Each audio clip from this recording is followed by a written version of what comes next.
ओम श्री गणेशाय नमः। अथ श्री कनकधारा स्तोत्रम्। अंगं हरेः पुलकभूषणमाश्रयन्ती भृङ्गाङ्गनेव मुकुलाभरणं तमालम् अङ्गीकृताखिलविभूतिरपाङ्गलीला माङ्गल्यदास्तु मम मङ्गलदेवतायाः। मुग्धा मुहुरविदधति वदने मुरारेः प्रेमत्रपा प्रणिहितानि गतागतानि मालादृशोर्मधुकरीव महोत्पलेया सा मे श्रियं दिशतु सागरसम्भवायाः। आमीलिताक्षमधिगम्य मुदा मुकुन्दम् आनन्दकन्दमनिमेषमनङ्गतन्त्रम् आकेकरस्थितकनीनिकपाक्ष्मनेत्रम् भूत्यै भवेन्मम भुजङ्गशयाङ्गनायाः। भावन्तरे मधुजितः श्रितकौस्तुभेया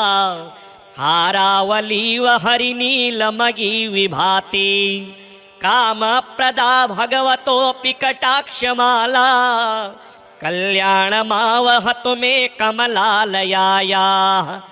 कालाम्बुदालिललितो रसिकैटभारेः धाराधरे स्फुरति या तडिदङ्गनेव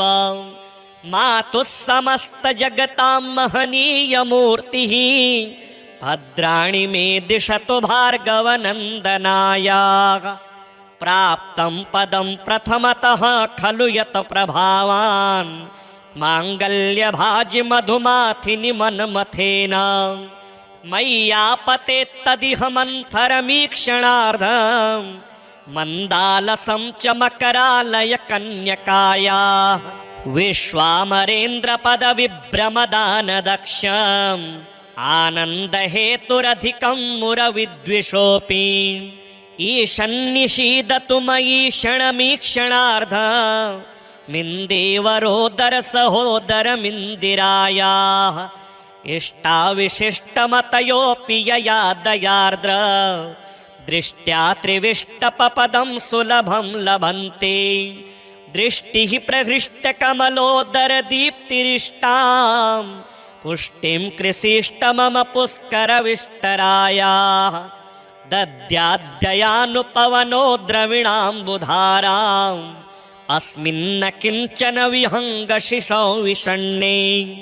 दुष्कर्मघर्ममपनीय चिराय दूरं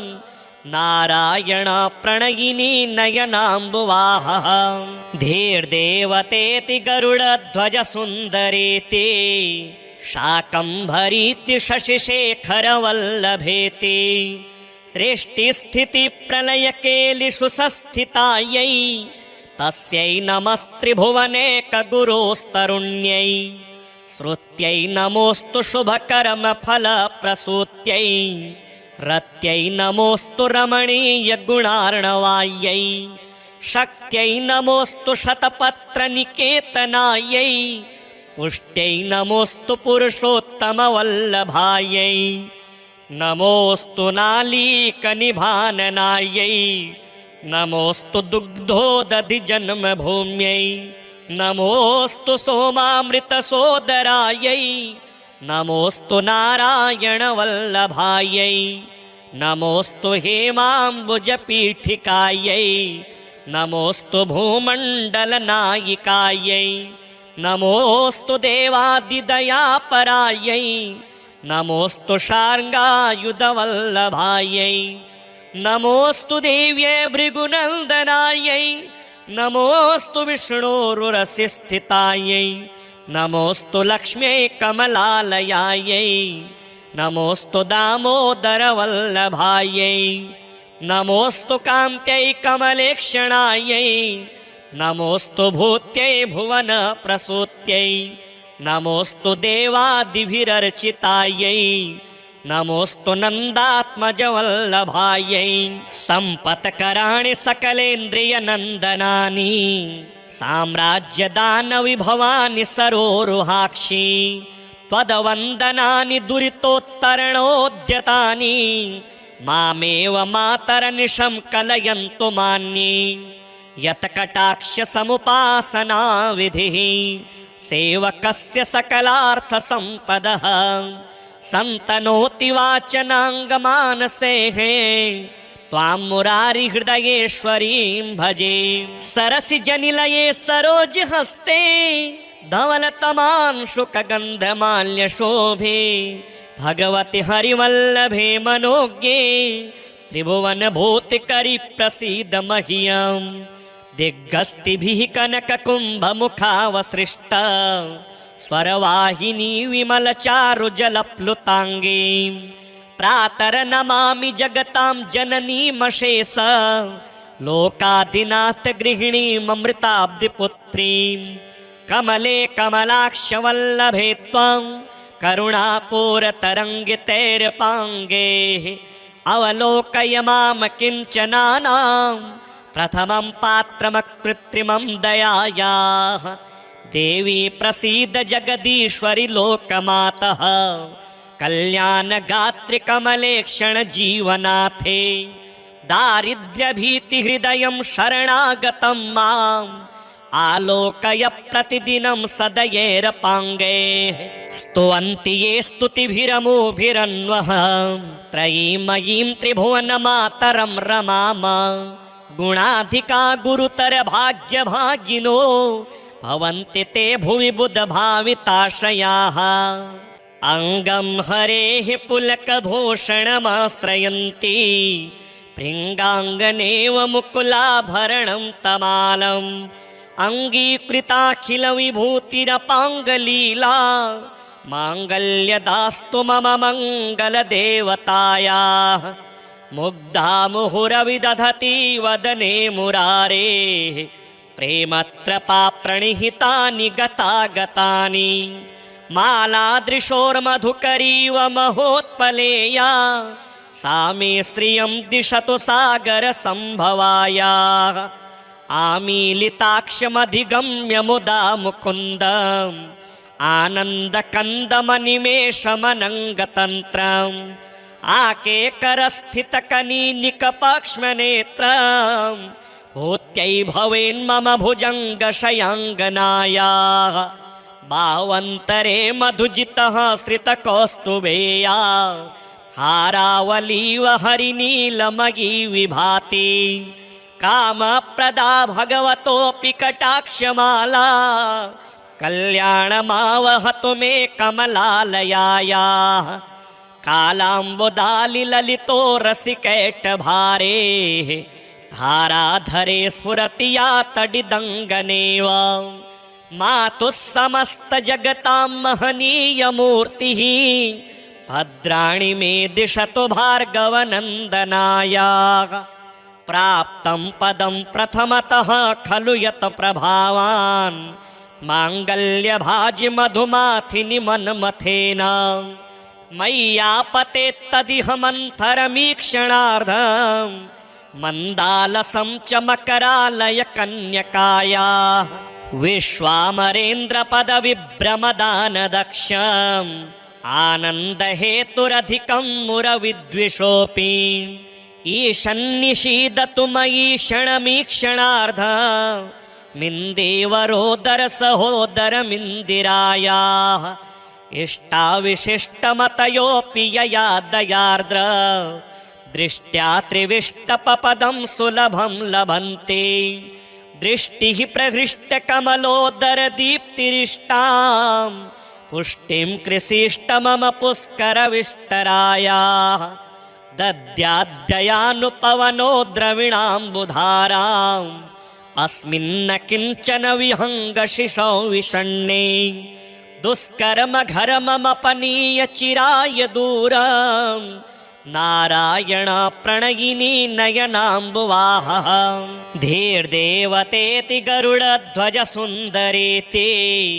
शाकम्भरीति शशिशेखरवल्लभेति। सृष्टिस्थितिप्रलयकेलिषु संस्थितायै तस्यै नमस्त्रिभुवनेकगुरोस्तरुण्यै। श्रुत्यै नमोऽस्तु शुभकर्मफलप्रसूत्यै रत्यै नमोऽस्तु रमणीयगुणार्णवायै। शक्त्यै नमोऽस्तु शतपत्रनिकेतनायै पुष्ट्यै नमोऽस्तु पुरुषोत्तमवल्लभायै नमोऽस्तु नालीकनिभाननायै नमोऽस्तु दुग्धोदधिजन्मभूम्यै नमोऽस्तु सोमामृतसोदरायै नमोऽस्तु नारायणवल्लभायै नमोऽस्तु हेमाम्बुजपीठिकायै नमोऽस्तु भूमण्डलनायिकायै नमोऽस्तु देवादिदयापरायै नमोऽस्तु शार्ङ्गायुधवल्लभायै नमोऽस्तु देव्यै भृगुनन्दनायै नमोऽस्तु विष्णोरुरसि स्थितायै नमोऽस्तु लक्ष्म्यै कमलालयायै नमोऽस्तु दामोदरवल्लभायै नमोऽस्तु कान्त्यै कमलेक्षणायै नमोऽस्तु भूत्यै भुवनप्रसूत्यै नमोऽस्तु देवादिभिरर्चितायै नमोऽस्तु नन्दात्मजवल्लभायै सम्पत्कराणि सकलेन्द्रियनन्दनानि साम्राज्यदानविभवानि सरोरुहाक्षि त्वदवन्दनानि दुरितोत्तरणोद्यतानि मामेव मातरनिशं कलयन्तु मान्ये यत्कटाक्षसमुपासनाविधिः सेवकस्य सकलार्थसम्पदः सन्तनोति वाचनाङ्गमानसेः त्वां मुरारिहृदयेश्वरीं भजे सरसिजनिलये सरोजहस्ते धवलतमांशुकगन्धमाल्यशोभे भगवति हरिवल्लभे मनोज्ञे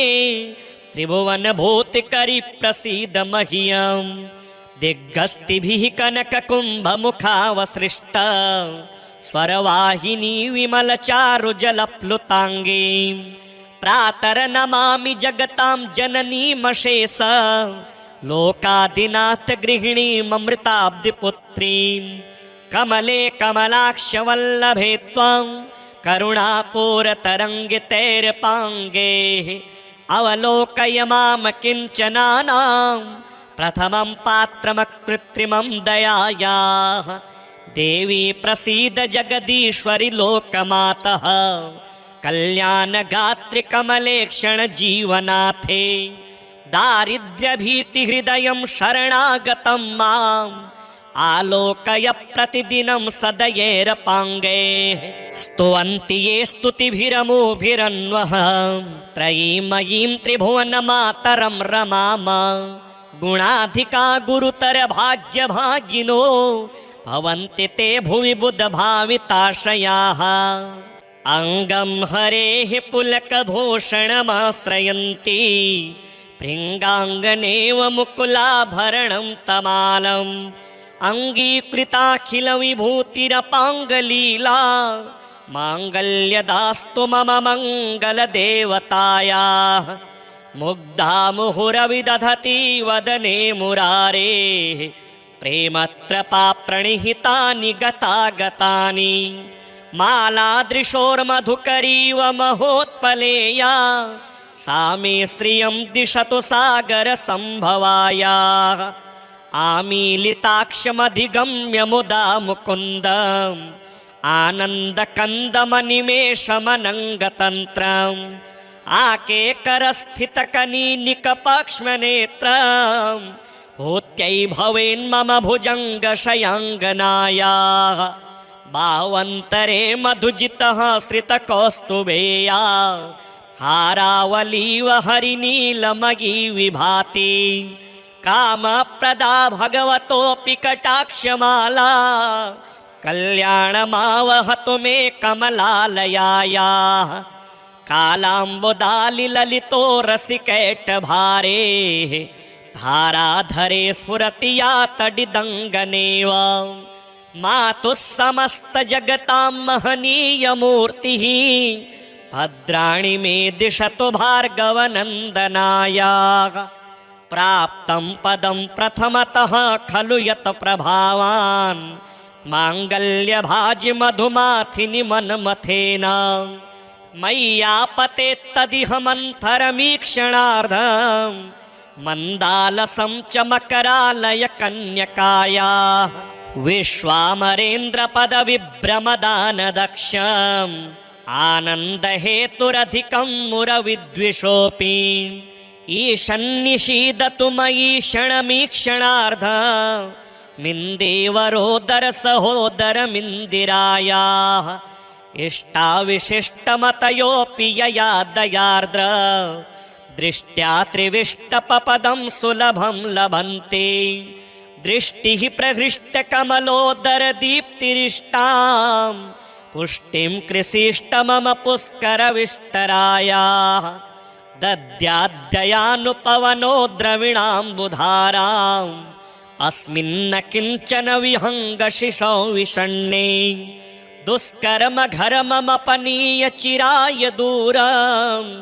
नारायण प्रणयिनी नयनाम्बुवाहः धीर्देवतेति गरुडध्वज सुन्दरेति शाकम्भरीति शशिशेखरवल्लभेति सृष्टिस्थितिप्रलयकेलिषु संस्थितायै तस्यै नमस्त्रिभुवनेकगुरोस्तरुण्यै श्रुत्यै नमोऽस्तु शुभकर्मफलप्रसूत्यै रत्यै नमोऽस्तु रमणीयगुणार्णवायै शक्त्यै नमोऽस्तु शतपत्रनिकेतनायै पुष्ट्यै नमोऽस्तु पुरुषोत्तमवल्लभायै नमोऽस्तु नालीकनिभाननायै नमोऽस्तु दुग्धोदधिजन्मभूम्यै नमोऽस्तु सोमामृतसोदरायै नमोऽस्तु नारायणवल्लभायै नमोऽस्तु हेमाम्बुजपीठिकायै नमोऽस्तु भूमण्डलनायिकायै नमोऽस्तु देवादिदयापरायै नमोऽस्तु शार्ङ्गायुधवल्लभायै नमोऽस्तु देव्यै भृगुनन्दनायै नमोऽस्तु विष्णोरुरसिस्थितायै नमोऽस्तु लक्ष्म्यै कमलालयायै नमोऽस्तु दामोदरवल्लभायै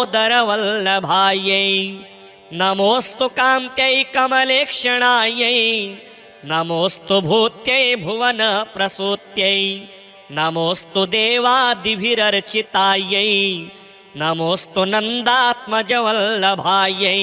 सम्पत्कराणि सकलेन्द्रियनन्दनानि साम्राज्यदानविभवानि सरोरुहाक्षि त्वदवन्दनानि दुरितोत्तरणोद्यतानि मामेव मातरनिशं कलयन्तु मान्ये यत्कटाक्षसमुपासनाविधिः सेवकस्य सकलार्थसम्पदः सन्तनोति वाचनाङ्गमानसेः त्वां मुरारिहृदयेश्वरीं भजे सरसिजनिलये सरोजहस्ते धवलतमांशुकगन्धमाल्यशोभे भगवति हरिवल्लभे मनोज्ञे त्रिभुवनभूतिकरि प्रसीद मह्यम् दिग्गस्तिभिः कनककुम्भमुखावसृष्ट स्वरवाहिनी विमलचारुजलप्लुताङ्गी प्रातर्नमामि जगतां जननीमशेष लोकाधिनाथ गृहिणीममृताब्धिपुत्रीं कमले कमलाक्षवल्लभे त्वं करुणापूरतरङ्गितैर्पाङ्गैः अवलोकय मां किञ्चनानां प्रथमं पात्रमकृत्रिमं दयायाः देवी प्रसीद जगदीश्वरि लोकमातः कल्याणगात्रि कमलेक्षण जीवनाथे दारिद्र्यभीतिहृदयं शरणागतं माम् आलोकय प्रतिदिनं सदयेरपाङ्गैः स्तुवन्ति ये स्तुतिभिरमुभिरन्वः त्रयीमयीं त्रिभुवनमातरं रमाम गुणाधिका गुरुतर भाग्यभागिनो भवन्ति ते भुवि बुधभाविताशयाः अङ्गं हरेः पुलकभूषणमाश्रयन्ति भृङ्गाङ्गनेव मुकुलाभरणं तमालम् अङ्गीकृताखिलविभूतिरपाङ्गलीला माङ्गल्यदास्तु मम मङ्गलदेवतायाः मुग्धा मुहुरविदधति वदने मुरारेः प्रेमत्रपा प्रणिहितानि गतागतानि मालादृशोर्मधुकरीव महोत्पलेया सा मे श्रियं दिशतु सागरसम्भवायाः आमीलिताक्षमधिगम्य मुदा मुकुन्दम् आनन्दकन्दमनिमेषमनङ्गतन्त्रम् आकेकरस्थितकनीनिकपाक्ष्मनेत्रम् भूत्यै भवेन्मम भुजङ्गशयाङ्गनायाः बावन्तरे मधुजितः श्रितकौस्तुभेया हारावलीव हरिनीलमयी विभाति कामप्रदा भगवतोऽपि कटाक्षमाला कल्याणमावहतु मे कमलालयायाः कालाम्बुदालिललितो रसिकैटभारेः धाराधरे स्फुरति या तडिदङ्गनेव मातुः समस्तजगतां महनीयमूर्तिः भद्राणि मे दिशतु भार्गवनन्दनायाः प्राप्तं पदं प्रथमतः खलु यत् प्रभावान् माङ्गल्यभाजि मधुमाथिनि मन्मथेन मय्यापतेत्तदिह मन्थरमीक्षणार्धम् मन्दालसं च मकरालय कन्यकायाः विश्वामरेन्द्रपदविभ्रमदानदक्षम् आनन्दहेतुरधिकं मुरविद्विषोऽपि ईशन्निषीदतु मयि क्षणमीक्षणार्धम् मिन्देवरोदरसहोदरमिन्दिरायाः इष्टाविशिष्टमतयोऽपि यया दयार्द्र दृष्ट्या त्रिविष्टपपदं सुलभं लभन्ते दृष्टिः प्रहृष्टकमलोदरदीप्तिरिष्टां पुष्टिं कृषिष्ट मम पुष्करविष्टरायाः दद्याद्ययानुपवनो द्रविणाम्बुधाराम् अस्मिन्न किञ्चन विहङ्गशिशौ विषण्णे दुष्कर्म घर्ममपनीय चिराय दूरम् नारायण प्रणयिनी नयनाम्बुवाहः धीर्देवतेति गरुडध्वज सुन्दरेति शाकम्भरीति शशिशेखरवल्लभेति सृष्टिस्थितिप्रलयकेलिषु संस्थितायै तस्यै नमस्त्रिभुवनेकगुरोस्तरुण्यै श्रुत्यै नमोऽस्तु शुभकर्मफलप्रसूत्यै रत्यै नमोऽस्तु रमणीयगुणार्णवायै शक्त्यै नमोऽस्तु शतपत्रनिकेतनायै पुष्ट्यै नमोऽस्तु पुरुषोत्तमवल्लभायै नमोऽस्तु नालीकनिभाननायै नमोऽस्तु दुग्धोदधिजन्मभूम्यै नमोऽस्तु सोमामृतसोदरायै नमोऽस्तु नारायणवल्लभायै नमोऽस्तु हेमाम्बुजपीठिकायै नमोऽस्तु भूमण्डलनायिकायै नमोऽस्तु देवादिदयापरायै नमोऽस्तु शार्ङ्गायुधवल्लभायै नमोऽस्तु देव्यै भृगुनन्दनायै नमोऽस्तु विष्णोरुरसिस्थितायै नमोऽस्तु लक्ष्म्यै कमलालयायै नमोऽस्तु दामोदरवल्लभायै नमोऽस्तु कान्त्यै कमलेक्षणायै नमोऽस्तु भूत्यै भुवनप्रसूत्यै नमोऽस्तु देवादिभिरर्चितायै नमोऽस्तु नन्दात्मजवल्लभायै सम्पत्कराणि सकलेन्द्रियनन्दनानि साम्राज्यदानविभवानि सरोरुहाक्षि त्वदवन्दनानि दुरितोत्तरणोद्यतानि मामेव मातरनिशं कलयन्तु मान्ये यत्कटाक्षसमुपासनाविधिः सेवकस्य सकलार्थसम्पदः सन्तनोति वाचनाङ्गमानसेः त्वां मुरारिहृदयेश्वरीं भजे सरसिजनिलये सरोजहस्ते धवलतमांशुकगन्धमाल्यशोभे भगवति हरिवल्लभे मनोज्ञे त्रिभुवनभूतिकरी प्रसीद मह्यम् दिग्गस्तिभिः कनककुम्भमुखावसृष्ट स्वरवाहिनी विमलचारुजलप्लुताङ्गी प्रातर्नमामि जगतां जननीमशेष लोकादिनाथ गृहिणीममृताब्धिपुत्रीं कमले कमलाक्षवल्लभे त्वं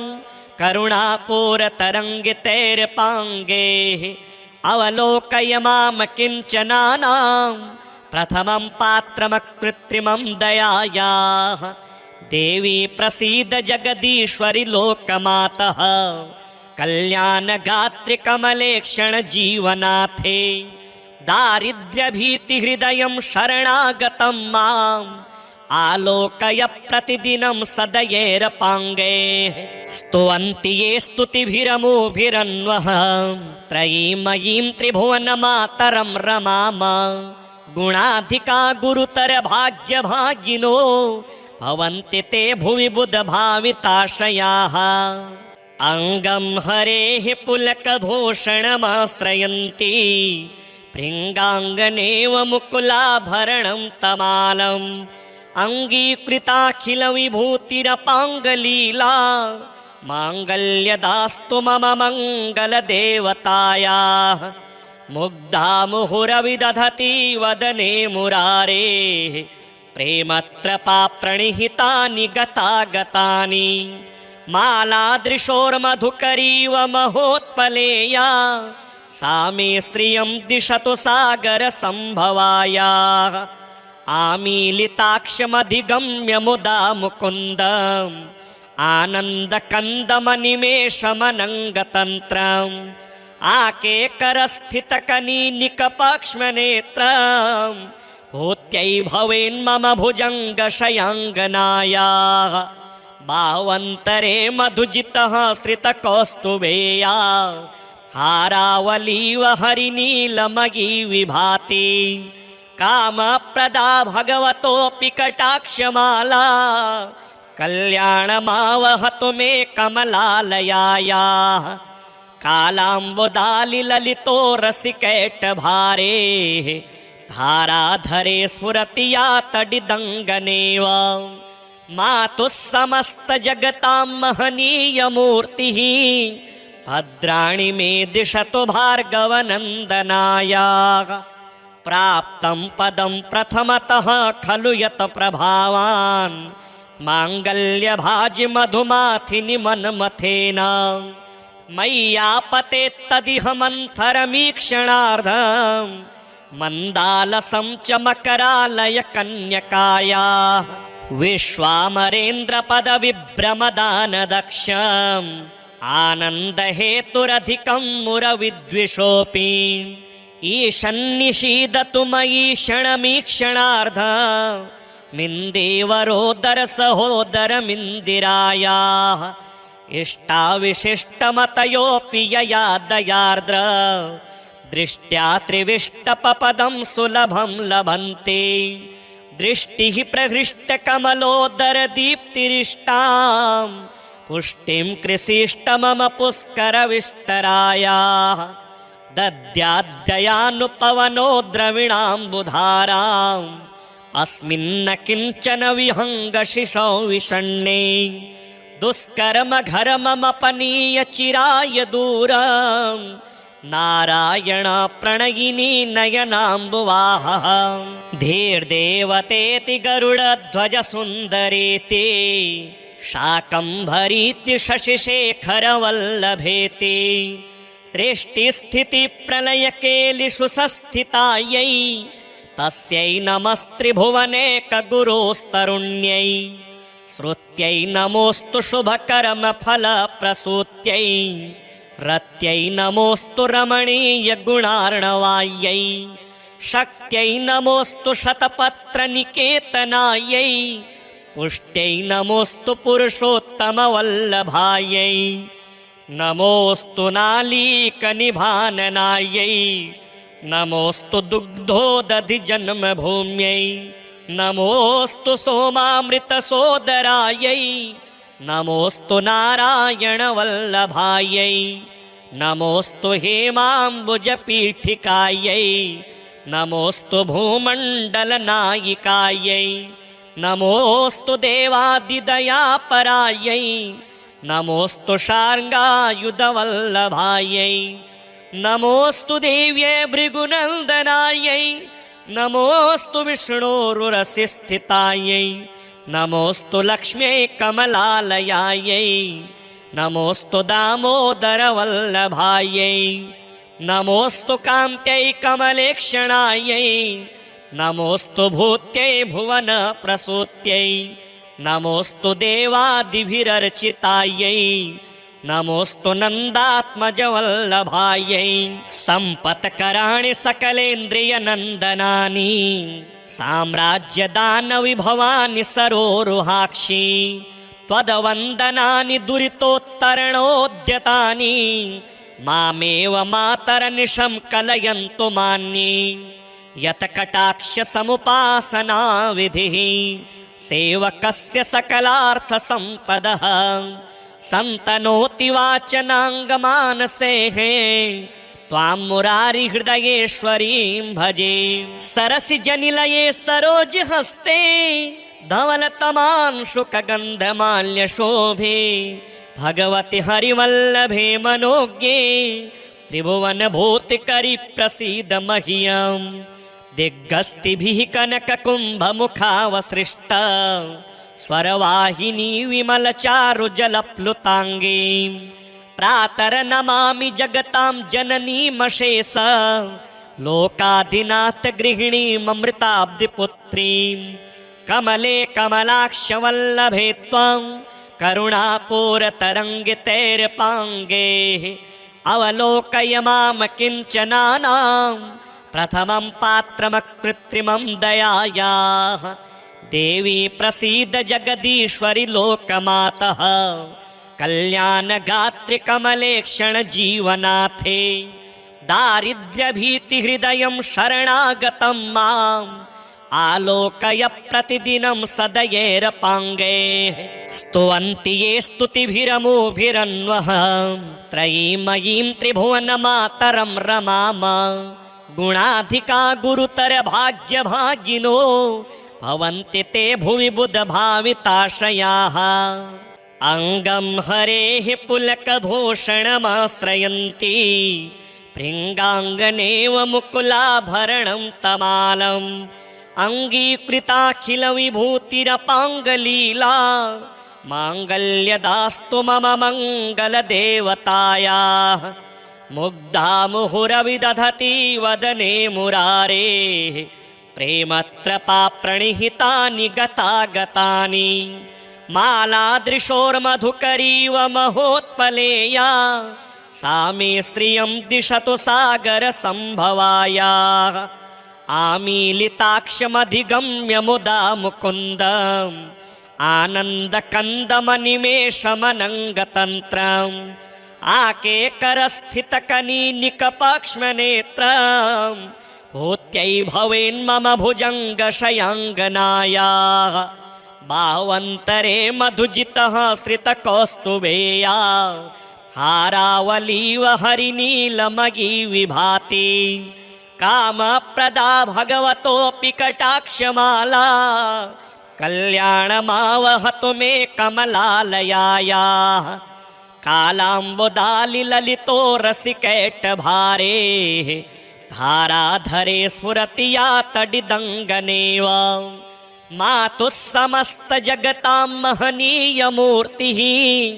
भद्राणि मे दिशतु भार्गवनन्दनायाः प्राप्तं पदं प्रथमतः खलु यत् प्रभावान् माङ्गल्यभाजि मधुमाथिनि मन्मथेन मय्यापतेत्तदिह मन्थरमीक्षणार्धम् मन्दालसं च मकरालय कन्यकायाः विश्वामरेन्द्रपदविभ्रमदानदक्षम् आनन्दहेतुरधिकं मुरविद्विषोऽपि ईशन्निषीदतु मयि क्षणमीक्षणार्धम् मिन्देवरोदर सहोदरमिन्दिरायाः इष्टाविशिष्टमतयोऽपि यया दयार्द्र दृष्ट्या त्रिविष्टपपदं सुलभं लभन्ते दृष्टिः प्रहृष्टकमलोदरदीप्तिरिष्टां पुष्टिं कृषिष्ट मम पुष्करविष्टरायाः दद्याद्ययानुपवनो द्रविणाम्बुधाराम्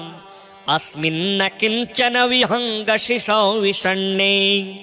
दुष्कर्म घर्ममपनीय चिराय दूरम् नारायण प्रणयिनी नयनाम्बुवाहः धीर्देवतेति गरुडध्वज सुन्दरेति शाकम्भरीति शशिशेखरवल्लभेति सृष्टिस्थितिप्रलयकेलिषु संस्थितायै तस्यै नमस्त्रिभुवनेकगुरोस्तरुण्यै श्रुत्यै नमोऽस्तु शुभकर्मफलप्रसूत्यै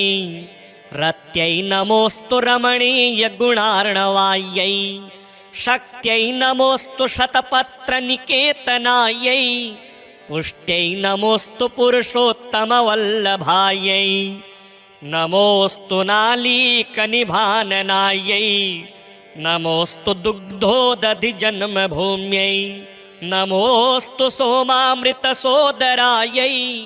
नमोऽस्तु नारायणवल्लभायै नमोऽस्तु हेमाम्बुजपीठिकायै नमोऽस्तु भूमण्डलनायिकायै नमोऽस्तु देवादिदयापरायै नमोऽस्तु शार्ङ्गायुधवल्लभायै नमोऽस्तु देव्यै भृगुनन्दनायै नमोऽस्तु विष्णोरुरसिस्थितायै नमोऽस्तु लक्ष्म्यै कमलालयायै नमोऽस्तु दामोदरवल्लभायै नमोऽस्तु कान्त्यै कमलेक्षणायै नमोऽस्तु भूत्यै भुवनप्रसूत्यै नमोऽस्तु देवादिभिरर्चितायै नमोऽस्तु नन्दात्मजवल्लभायै सम्पत्कराणि सकलेन्द्रियनन्दनानि साम्राज्यदानविभवानि सरोरुहाक्षि त्वदवन्दनानि दुरितोत्तरणोद्यतानि मामेव मातरनिशं कलयन्तु मान्ये यत्कटाक्षसमुपासना विधिः सेवकस्य सकलार्थसम्पदः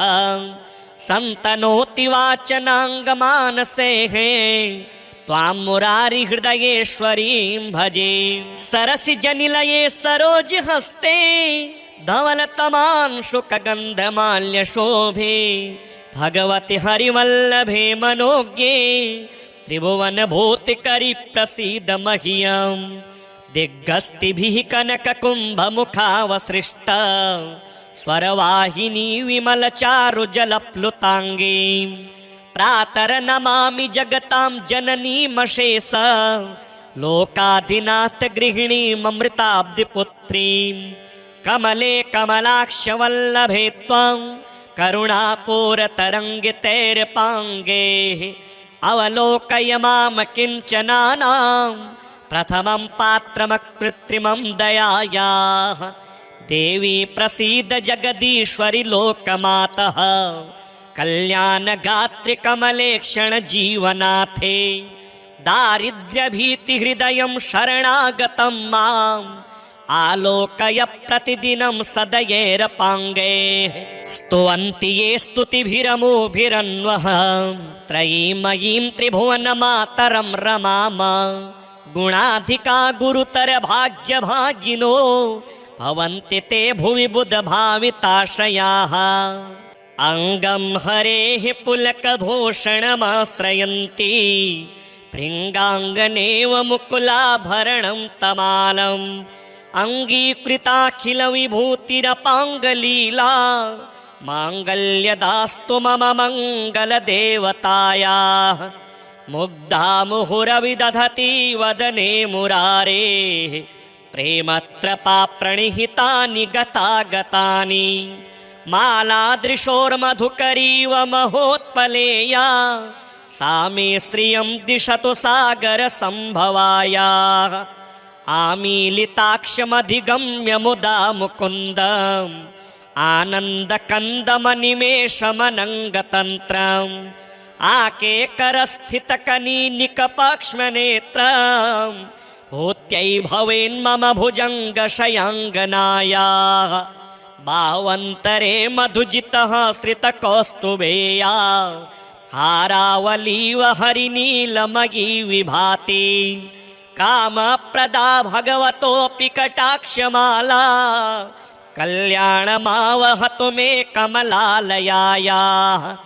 कालाम्बुदालिललितो रसिकैटभारे धाराधरे स्फुरति या तडिदङ्गनेव मातुः समस्तजगतां महनीयमूर्तिः भद्राणि मे दिशतु भार्गवनन्दनायाः प्राप्तं पदं प्रथमतः खलु यत् प्रभावान् माङ्गल्यभाजि मधुमाथिनि मन्मथेन मय्यापतेत्तदिह मन्थरमीक्षणार्धं मन्दालसं च मकरालय कन्यकायाः विश्वामरेन्द्रपदविभ्रमदानदक्षम् आनन्दहेतुरधिकं मुरविद्विषोऽपि ईशन्निषीदतु मयि क्षणमीक्षणार्धं मिन्देवरोदरसहोदरमिन्दिरायाः इष्टाविशिष्टमतयोऽपि यया दयार्द्र दृष्ट्या त्रिविष्टपपदं सुलभं लभन्ते दृष्टिः प्रहृष्टकमलोदरदीप्तिरिष्टां पुष्टिं कृषिष्ट मम पुष्करविष्टरायाः दद्याद्ययानुपवनो द्रविणाम्बुधाराम् अस्मिन्न किञ्चन विहङ्गशिशौ विषण्णे दुष्कर्मघर्ममपनीय चिराय दूरं नारायण प्रणयिनी नयनाम्बुवाहः धीर्देवतेति गरुडध्वज सुन्दरेति शाकम्भरीति शशिशेखरवल्लभेति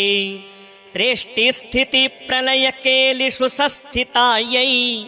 तस्यै नमस्त्रिभुवनेकगुरोस्तरुण्यै श्रुत्यै नमोऽस्तु शुभकर्मफलप्रसूत्यै रत्यै नमोऽस्तु रमणीयगुणार्णवायै शक्त्यै नमोऽस्तु शतपत्रनिकेतनायै पुष्ट्यै नमोऽस्तु पुरुषोत्तमवल्लभायै नमोऽस्तु नालीकनिभाननायै नमोऽस्तु दुग्धोदधिजन्मभूम्यै नमोऽस्तु सोमामृतसोदरायै नमोऽस्तु नारायणवल्लभायै नमोऽस्तु हेमाम्बुजपीठिकायै नमोऽस्तु भूमण्डलनायिकायै नमोऽस्तु देवादिदयापरायै नमोऽस्तु शार्ङ्गायुधवल्लभायै नमोऽस्तु देव्यै भृगुनन्दनायै नमोऽस्तु विष्णोरुरसिस्थितायै नमोऽस्तु लक्ष्म्यै कमलालयायै नमोऽस्तु दामोदरवल्लभायै नमोऽस्तु कान्त्यै कमलेक्षणायै नमोऽस्तु भूत्यै भुवनप्रसूत्यै नमोऽस्तु देवादिभिरर्चितायै नमोऽस्तु नन्दात्मजवल्लभायै सम्पत्कराणि सकलेन्द्रियनन्दनानि साम्राज्यदानविभवानि सरोरुहाक्षि त्वदवन्दनानि दुरितोत्तरणोद्यतानि मामेव मातरनिशं कलयन्तु मान्ये यत्कटाक्षसमुपासना विधिः सेवकस्य सकलार्थसम्पदः सन्तनोति वाचनाङ्गमानसेः त्वां मुरारिहृदयेश्वरीं भजे सरसिजनिलये सरोजहस्ते धवलतमांशुकगन्धमाल्यशोभे भगवति हरिवल्लभे मनोज्ञे त्रिभुवनभूतिकरि प्रसीद मह्यं दिग्गस्तिभिः कनककुम्भमुखावसृष्ट स्वरवाहिनी विमलचारुजलप्लुताङ्गी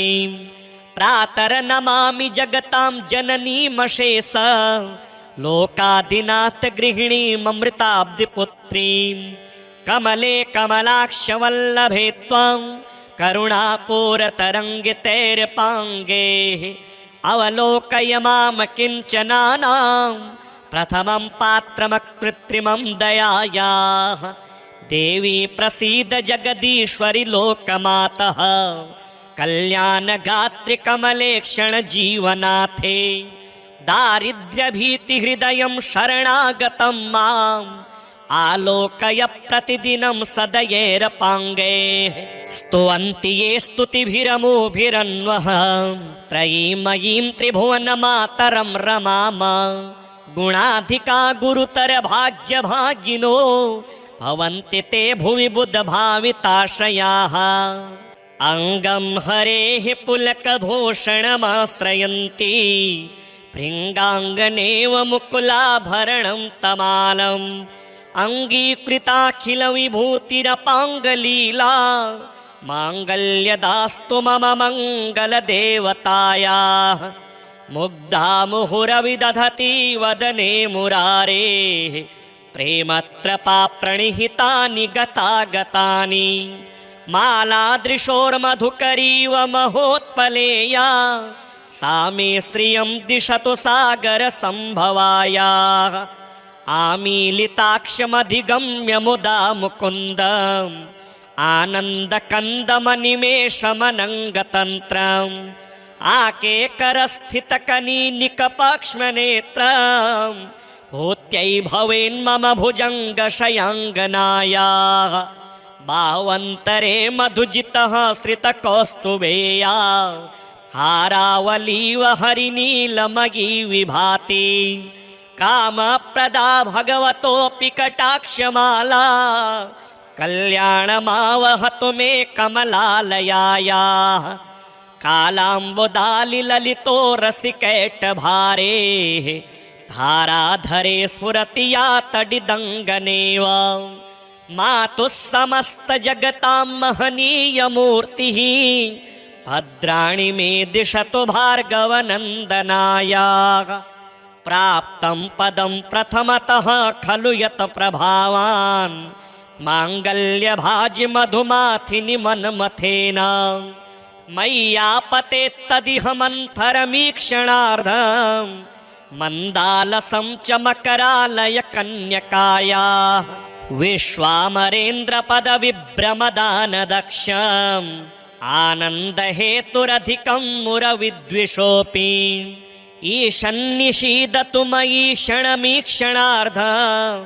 मिन्देवरोदरसहोदरमिन्दिरायाः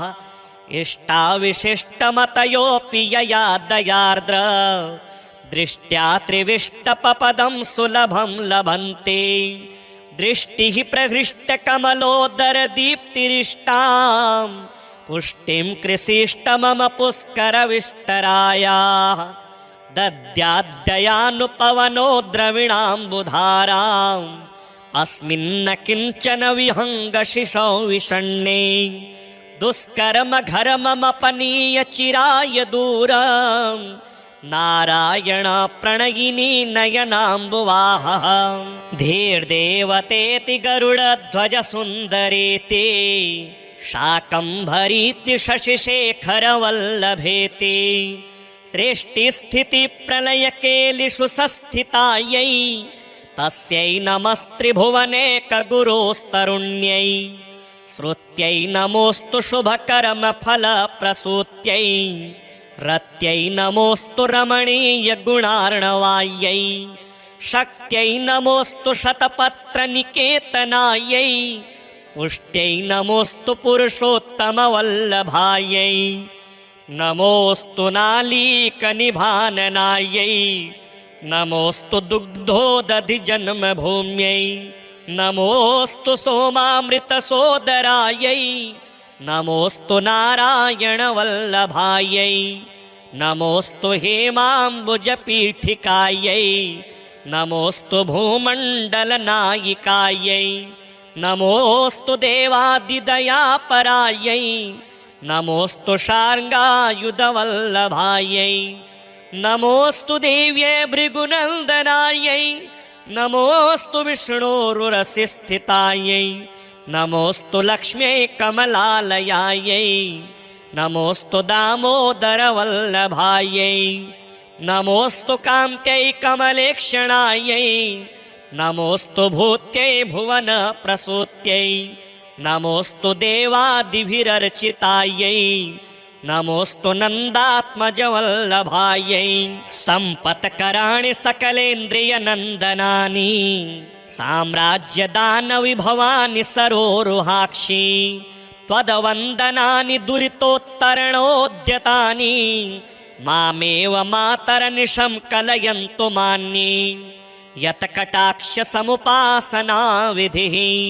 सेवकस्य सकलार्थसम्पदः सन्तनोति वाचनाङ्गमानसेः त्वां मुरारिहृदयेश्वरीं भजे सरसिजनिलये सरोजहस्ते धवलतमांशुकगन्धमाल्यशोभे भगवति हरिवल्लभे मनोज्ञे त्रिभुवनभूतिकरि प्रसीद मह्यं दिग्गस्तिभिः कनककुम्भमुखावसृष्टा स्वरवाहिनी विमलचारुजलप्लुताङ्गी प्रातर्नमामि जगतां जननीमशेष लोकादिनाथ गृहिणीममृताब्धिपुत्रीं कमले कमलाक्षवल्लभे त्वां करुणापूरतरङ्गितैर्पाङ्गे अवलोकय मां किञ्चनानां प्रथमं पात्रमकृत्रिमं दयायाः देवी प्रसीद जगदीश्वरि लोकमातः कल्याणगात्रि कमलेक्षण जीवनाथे दारिद्र्यभीतिहृदयं शरणागतं माम् आलोकय प्रतिदिनं सदयेरपाङ्गे स्तुवन्ति ये स्तुतिभिरमुभिरन्वः त्रयीमयीं त्रिभुवनमातरं रमाम गुणाधिका गुरुतर भाग्यभागिनो भवन्ति ते भुवि बुधभाविताशयाः अङ्गं हरेः पुलकभूषणमाश्रयन्ति भृङ्गाङ्गनेव मुकुलाभरणं तमालम् अङ्गीकृताखिलविभूतिरपाङ्गलीला माङ्गल्यदास्तु मम मङ्गलदेवतायाः मुग्धा मुहुरविदधति वदने मुरारेः प्रेमत्रपा प्रणिहितानि गतागतानि मालादृशोर्मधुकरीव महोत्पलेया सा मे श्रियं दिशतु सागरसम्भवायाः आमीलिताक्षमधिगम्य मुदा मुकुन्दम् आनन्दकन्दमनिमेषमनङ्गतन्त्रम् आकेकरस्थितकनीनिकपाक्ष्मनेत्रम् भूत्यै भवेन्मम भुजङ्गशयाङ्गनायाः भावन्तरे मधुजितः श्रितकौस्तुभेया हारावलीव हरिनीलमयी विभाति कामप्रदा भगवतोऽपि कटाक्षमाला कल्याणमावहतु मे कमलालयायाः कालाम्बुदालिललितो रसिकैटभारे धाराधरे स्फुरति या तडिदङ्गनेव मातुः समस्तजगतां महनीयमूर्तिः भद्राणि मे दिशतु भार्गवनन्दनायाः प्राप्तं पदं प्रथमतः खलु यत् प्रभावान् माङ्गल्यभाजि मधुमाथिनि मन्मथेन मय्यापतेत्तदिह मन्थरमीक्षणार्धं मन्दालसं च मकरालय कन्यकायाः विश्वामरेन्द्रपदविभ्रमदानदक्षम् आनन्दहेतुरधिकं मुरविद्विषोऽपि ईशन्निषीदतु मयि क्षणमीक्षणार्धम् मिन्देवरोदर सहोदरमिन्दिरायाः इष्टाविशिष्टमतयोऽपि यया दयार्द्र दृष्ट्या त्रिविष्टपपदं सुलभं लभन्ते दृष्टिः प्रहृष्टकमलोदरदीप्तिरिष्टां पुष्टिं कृषिष्ट मम पुष्करविष्टरायाः दद्याद्ययानुपवनो द्रविणाम्बुधाराम् अस्मिन्न किञ्चन विहङ्गशिशौ विषण्णे दुष्कर्म घर्ममपनीय चिराय दूरं नारायण प्रणयिनी नयनाम्बुवाहः धीर्देवतेति गरुडध्वज सुन्दरेति शाकम्भरीति शशिशेखरवल्लभेति सृष्टिस्थितिप्रलयकेलिषु संस्थितायै तस्यै नमस्त्रिभुवनेकगुरोस्तरुण्यै श्रुत्यै नमोऽस्तु शुभकर्मफलप्रसूत्यै रत्यै नमोऽस्तु रमणीयगुणार्णवायै शक्त्यै नमोऽस्तु शतपत्रनिकेतनायै पुष्ट्यै नमोऽस्तु पुरुषोत्तमवल्लभायै नमोऽस्तु नालीकनिभाननायै नमोऽस्तु दुग्धोदधिजन्मभूम्यै नमोऽस्तु सोमामृतसोदरायै नमोऽस्तु नारायणवल्लभायै नमोऽस्तु हेमाम्बुजपीठिकायै नमोऽस्तु भूमण्डलनायिकायै नमोऽस्तु देवादिदयापरायै नमोऽस्तु शार्ङ्गायुधवल्लभायै नमोऽस्तु देव्यै भृगुनन्दनायै नमोऽस्तु विष्णोरुरसि स्थितायै नमोऽस्तु लक्ष्म्यै कमलालयायै नमोऽस्तु दामोदरवल्लभायै नमोऽस्तु कान्त्यै कमलेक्षणायै नमोऽस्तु भूत्यै भुवनप्रसूत्यै नमोऽस्तु देवादिभिरर्चितायै नमोऽस्तु नन्दात्मजवल्लभायै सम्पत्कराणि सकलेन्द्रियनन्दनानि साम्राज्यदानविभवानि सरोरुहाक्षि त्वदवन्दनानि दुरितोत्तरणोद्यतानि मामेव मातरनिशं कलयन्तु मान्ये यत्कटाक्षसमुपासनाविधिः सेवकस्य सकलार्थसम्पदः सन्तनोति वाचनाङ्गमानसेः त्वां मुरारिहृदयेश्वरीं भजे सरसिजनिलये सरोजहस्ते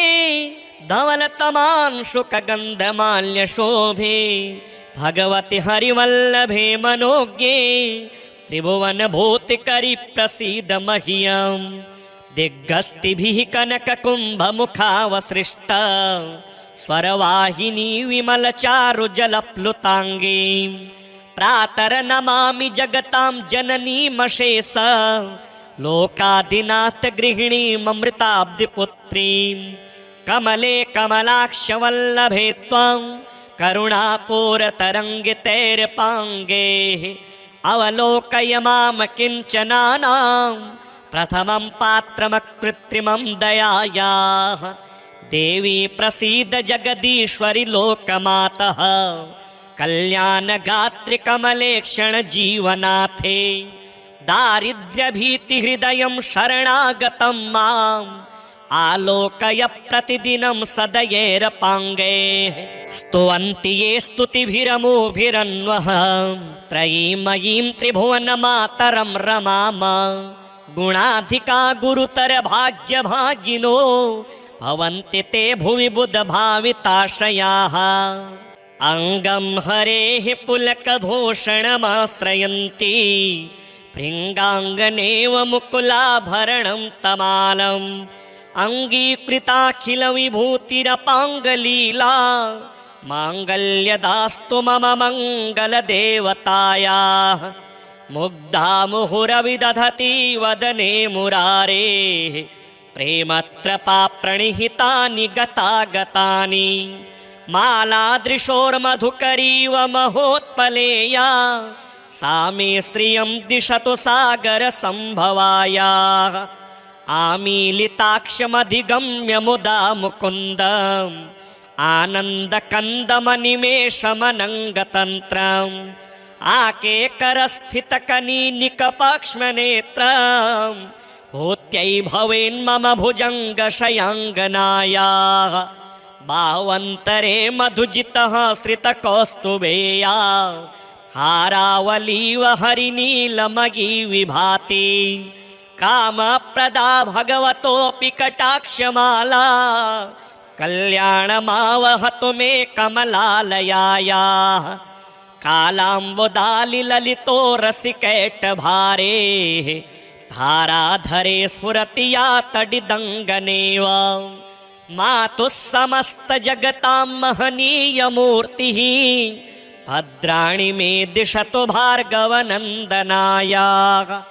प्राप्तं पदं प्रथमतः खलु यत् प्रभावान् माङ्गल्यभाजि मधुमाथिनि मन्मथेन मय्यापतेत्तदिह मन्थरमीक्षणार्धं मन्दालसं च मकरालय कन्यकायाः विश्वामरेन्द्रपदविभ्रमदानदक्षम् आनन्दहेतुरधिकं मुरविद्विषोऽपि ईशन्निषीदतु मयि क्षणमीक्षणार्धम् मिन्देवरोदरसहोदरमिन्दिरायाः इष्टाविशिष्टमतयोऽपि यया दयार्द्र दृष्ट्या त्रिविष्टपपदं सुलभं लभन्ते दृष्टिः प्रहृष्टकमलोदरदीप्तिरिष्टां पुष्टिं कृषिष्ट मम पुष्करविष्टरायाः दद्याद्ययानुपवनो द्रविणाम्बुधाराम् अस्मिन्न किञ्चन विहङ्गशिशौ विषण्णे दुष्कर्म घर्ममपनीय चिराय दूरं नारायण प्रणयिनी नयनाम्बुवाहः धीर्देवतेति गरुडध्वज सुन्दरेति शाकम्भरीति शशिशेखरवल्लभेति सृष्टिस्थितिप्रलयकेलिषु संस्थितायै तस्यै नमस्त्रिभुवनेकगुरोस्तरुण्यै श्रुत्यै नमोऽस्तु शुभकर्मफलप्रसूत्यै रत्यै नमोऽस्तु रमणीयगुणार्णवायै शक्त्यै नमोऽस्तु शतपत्रनिकेतनायै पुष्ट्यै नमोऽस्तु पुरुषोत्तमवल्लभायै नमोऽस्तु नालीकनिभाननायै नमोऽस्तु दुग्धोदधिजन्मभूम्यै नमोऽस्तु सोमामृतसोदरायै नमोऽस्तु नारायणवल्लभायै नमोऽस्तु हेमाम्बुजपीठिकायै नमोऽस्तु भूमण्डलनायिकायै नमोऽस्तु देवादिदयापरायै नमोऽस्तु शार्ङ्गायुधवल्लभायै नमोऽस्तु देव्यै भृगुनन्दनायै नमोऽस्तु विष्णोरुरसिस्थितायै नमोऽस्तु लक्ष्म्यै कमलालयायै नमोऽस्तु दामोदरवल्लभायै नमोऽस्तु कान्त्यै कमलेक्षणायै नमोऽस्तु भूत्यै भुवनप्रसूत्यै नमोऽस्तु देवादिभिरर्चितायै नमोऽस्तु नन्दात्मजवल्लभायै सम्पत्कराणि सकलेन्द्रियनन्दनानि साम्राज्यदानविभवानि सरोरुहाक्षि त्वदवन्दनानि दुरितोत्तरणोद्यतानि मामेव मातरनिशं कलयन्तु मान्ये यत्कटाक्षसमुपासनाविधिः सेवकस्य सकलार्थसम्पदः सन्तनोति वाचनाङ्गमानसेः त्वां मुरारिहृदयेश्वरीं भजे सरसिजनिलये सरोजहस्ते धवलतमांशुकगन्धमाल्यशोभे भगवति हरिवल्लभे मनोज्ञे त्रिभुवनभूतिकरि प्रसीद मह्यम् दिग्गस्तिभिः कनककुम्भमुखावसृष्टा स्वरवाहिनी विमलचारुजलप्लुताङ्गी प्रातर्नमामि जगतां जननीमशेष लोकादिनाथ गृहिणीममृताब्धिपुत्रीं कमले कमलाक्षवल्लभे त्वं करुणापूरतरङ्गितैर्पाङ्गैः अवलोकय मां किञ्चनानां प्रथमं पात्रमकृत्रिमं दयायाः देवी प्रसीद जगदीश्वरि लोकमातः कल्याणगात्रि कमलेक्षण जीवनाथे दारिद्र्यभीतिहृदयं शरणागतं मां आलोकय प्रतिदिनं सदयेरपाङ्गैः स्तुवन्ति ये स्तुतिभिरमुभिरन्वः त्रयीमयीं त्रिभुवनमातरं रमाम गुणाधिका गुरुतर भाग्यभागिनो भवन्ति ते भुवि बुधभाविताशयाः अङ्गं हरेः पुलकभूषणमाश्रयन्ति भृङ्गाङ्गनेव मुकुलाभरणं तमालम्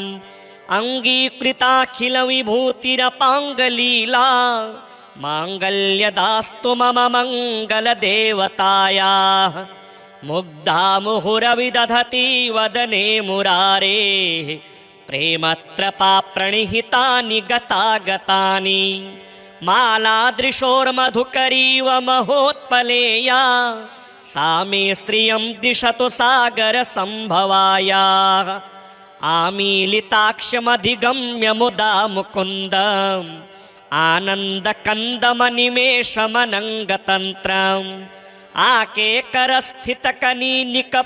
आकेकरस्थितकनीनिकपाक्ष्मनेत्रम् भूत्यै भवेन्मम भुजङ्गशयाङ्गनायाः भावन्तरे मधुजितः श्रितकौस्तुभेया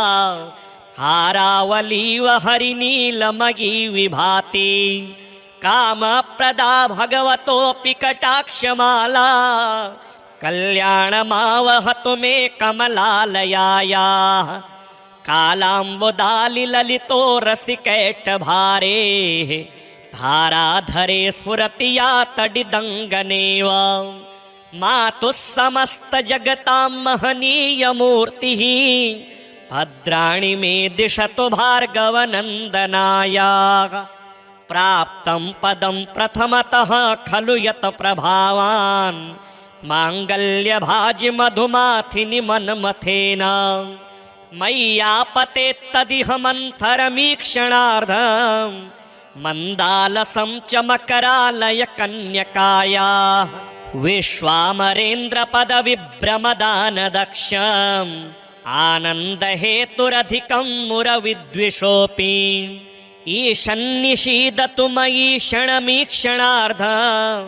मिन्देवरोदरसहोदरमिन्दिरायाः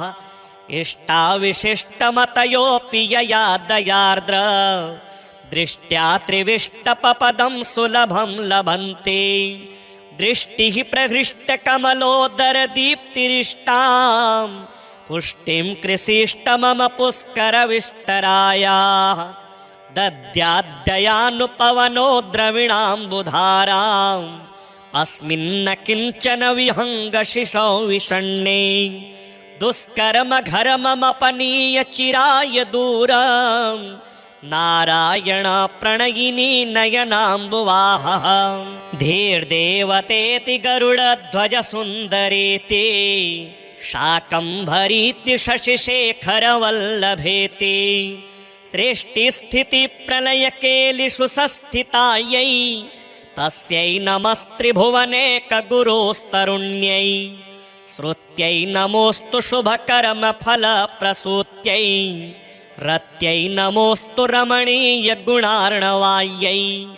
शक्त्यै नमोऽस्तु शतपत्रनिकेतनायै पुष्ट्यै नमोऽस्तु पुरुषोत्तमवल्लभायै नमोऽस्तु नालीकनिभाननायै नमोऽस्तु दुग्धोदधिजन्मभूम्यै नमोऽस्तु सोमामृतसोदरायै नमोऽस्तु नारायणवल्लभायै नमोऽस्तु हेमाम्बुजपीठिकायै नमोऽस्तु भूमण्डलनायिकायै नमोऽस्तु देवादिदयापरायै नमोऽस्तु शार्ङ्गायुधवल्लभायै नमोऽस्तु देव्यै भृगुनन्दनायै नमोऽस्तु विष्णोरुरसिस्थितायै नमोऽस्तु लक्ष्म्यै कमलालयायै नमोऽस्तु दामोदरवल्लभायै नमोऽस्तु कान्त्यै कमलेक्षणायै नमोऽस्तु भूत्यै भुवनप्रसूत्यै नमोऽस्तु देवादिभिरर्चितायै नमोऽस्तु नन्दात्मजवल्लभायै सम्पत्कराणि सकलेन्द्रियनन्दनानि साम्राज्यदानविभवानि सरोरुहाक्षि त्वदवन्दनानि दुरितोत्तरणोद्यतानि मामेव मातरनिशं कलयन्तु मान्ये यत्कटाक्षसमुपासनाविधिः सेवकस्य सकलार्थसम्पदः सन्तनोति वाचनाङ्गमानसेः त्वां मुरारिहृदयेश्वरीं भजे सरसिजनिलये सरोजहस्ते धवलतमांशुकगन्धमाल्यशोभे भगवति हरिवल्लभे मनोज्ञे त्रिभुवनभूतिकरि प्रसीद मह्यम् दिग्गस्तिभिः कनककुम्भमुखावसृष्टा स्वरवाहिनी विमलचारुजलप्लुताङ्गी प्रातर्नमामि जगतां जननीमशेष लोकादिनाथ गृहिणीममृताब्धिपुत्रीं कमले कमलाक्षवल्लभे त्वं करुणापूरतरङ्गितैर्पाङ्गैः अवलोकय मां किञ्चनानां प्रथमं पात्रमकृत्रिमं दयायाः देवी प्रसीद जगदीश्वरि लोकमातः कल्याणगात्रि कमलेक्षण जीवनाथे दारिद्र्यभीतिहृदयं शरणागतं माम् आलोकय प्रतिदिनं सदयेरपाङ्गैः स्तुवन्ति ये स्तुतिभिरमोभिरन्वः त्रयीमयीं त्रिभुवनमातरं रमाम गुणाधिका गुरुतर भाग्यभागिनो भवन्ति ते भुवि बुधभाविताशयाः